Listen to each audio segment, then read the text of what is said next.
Sesaat lagi kita ikuti kuliah 7 menit.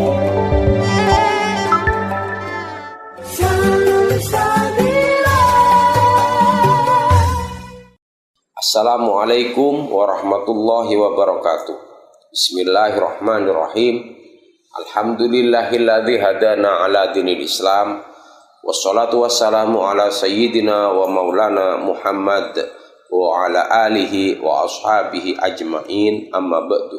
Sahabat Salsabila yang dimuliakan Allah, bukan hanya pohon ketika menghalangi orang lain, bukan hanya kotoran di jalan yang menghalangi orang lain, tetapi binatang sekalipun kalau mengganggu orang lain, maka wajib kita selamatkan orang lain. Kita diperbolehkan untuk membunuh 5 binatang. Disebutkan dalam hadis Kanjeng Nabi Muhammad SAW, ada 5 binatang yang bisa dibunuh, baik dalam keadaan halal atau dalam keadaan tidak ihram, dalam umroh, tidak berpakaian ihram, atau yang sedang berpakaian ihram sekalipun. Itu boleh. Apa saja? Al-hayatu. Yang pertama adalah ular. Wal aqrabu, kalajengking. Wal hada'atu, raja wali, pemangsa binatang. Ya, pemangsa binatang kecil-kecil. Yang keempat, al-fa'ratu, tikus.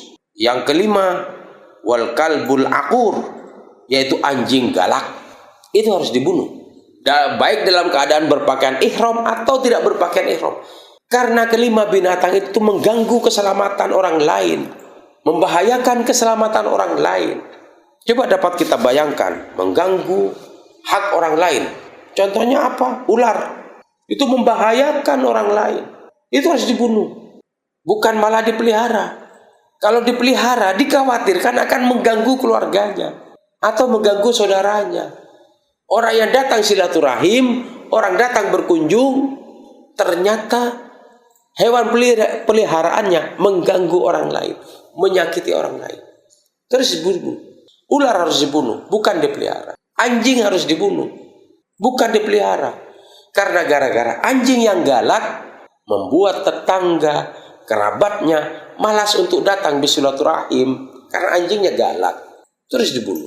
Al-kalbul aqur, galak, tidak boleh lihat orang, menggonggong atau menyakiti orang lain. Yang berikutnya adalah burung raja wali. Dia selalu mengganggu hewan ternak. Ayam yang masih kecil disambar dan dimakannya, padahal ayam itu dipelihara agar menjadi santapan, jadi makanan. Kalau sudah besar, ternyata dari kecil sudah dimakan oleh raja wali. Kemudian tikus harus dibunuh.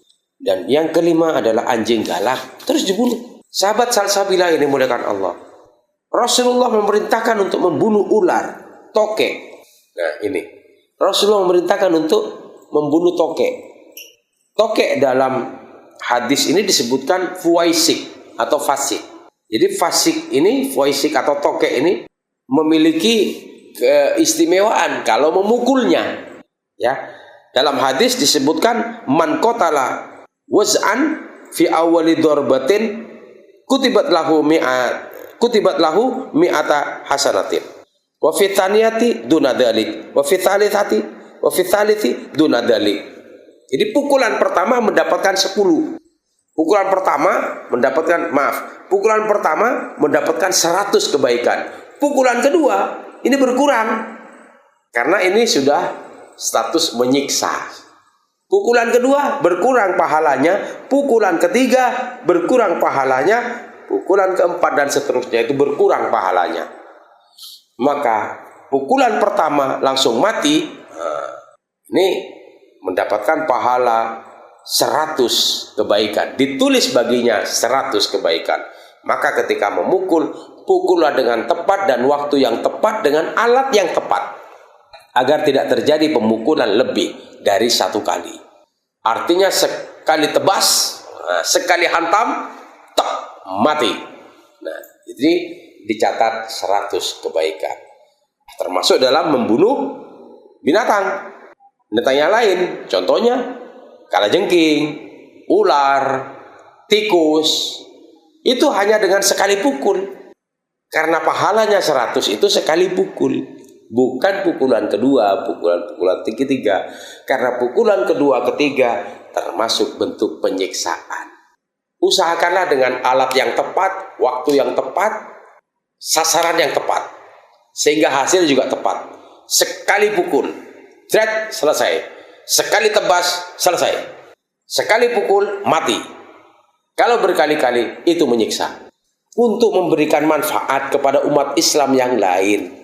Bahkan saking istimewanya membunuh binatang-binatang yang diperintahkan untuk dibunuh, itu diperbolehkan sekalipun dalam keadaan ihram.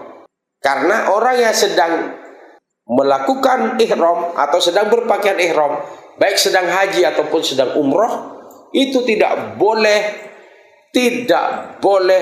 mengeluarkan darah, tidak boleh membunuh, menyembelih pun juga tidak boleh.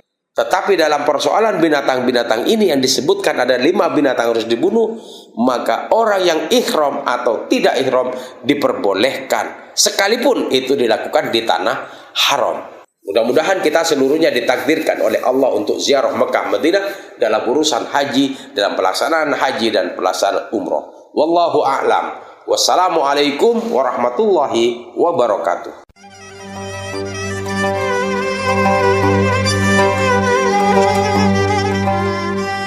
Demikian telah kita ikuti kuliah 7 menit